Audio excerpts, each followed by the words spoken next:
UAE Bharat में 30 million यानी 3 crore barrel कच्चा तेल स्टोर करेगा।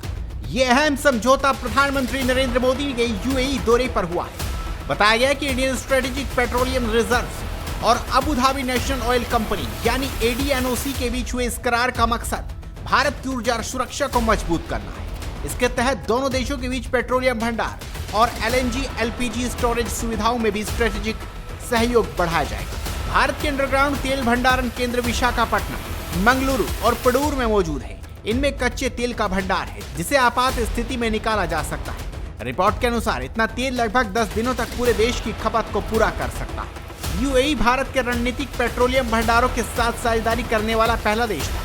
अबू धाबी ने मंगलुरु भंडार में 5 मिलियन बैरल कच्चे तेल का स्टोरेज किया है। आधिकारिक बयान के मुताबिक इस समझौते से भारत के रणनीतिक पेट्रोलियम भंडार में यूएई की हिस्सेदारी बढ़कर 3 करोड़ बैरल तक पहुंच जाएगी। साथ ही भारत में रणनीतिक गैस भंडार बनाने में भी मदद मिलेगी। अबू धाबी की सरकारी तेल कंपनी ने अलग से बयान जारी कर कहा कि समझौते के तहत यूएई के फुजैरा में भी भारत के रणनीतिक तेल भंडार के लिए कच्चे तेल के स्टोरेज की संभावनाओं पर काम किया जाएगा। रिपोर्ट के अनुसार पिछले महीने ओपीईसी छोड़ने के यूएई के फैसले से उसके तेल उत्पादन में बढ़ोतरी होने की उम्मीद है। ऐसे में भारत जैसे तेल खरीदने वाले देशों को इससे काफी फायदा मिल सकता है। एडीएनओसी ने कहा है वो इंडियन ऑयल कॉर्पोरेशन के साथ एलपीजी सप्लाई और ट्रेडिंग के मौके बढ़ाने की संभावनाओं पर काम करेगा।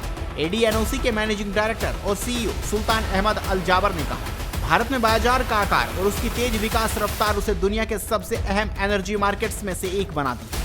बढ़ती आबादी के साथ ऊर्जा की मांग भी तेजी से बढ़ रही है। ऐसे में यूएई भारत ऊर्जा साझेदारी और ज्यादा महत्वपूर्ण हो जाती है। दोनों देशों ने लंबे समय तक एलपीजी की सप्लाई के लिए अलग से समझौता भी किया है ताकि भारत में बड़े पैमाने पर इस्तेमाल होने वाली रसोई गैस की स्थिर सप्लाई बनी रहे। भारत और यूएई ने रणनीतिक रक्षा साझेदारी के लिए भी एक फ्रेमवर्क एग्रीमेंट पर हस्ताक्षर किया। इसका फोकस डिफेंस प्रोडक्शन में सहयोग, टेक्नोलॉजी शेयरिंग, इनोवेशन और क्षेत्रीय सुरक्षा सहयोग पर रहेगा।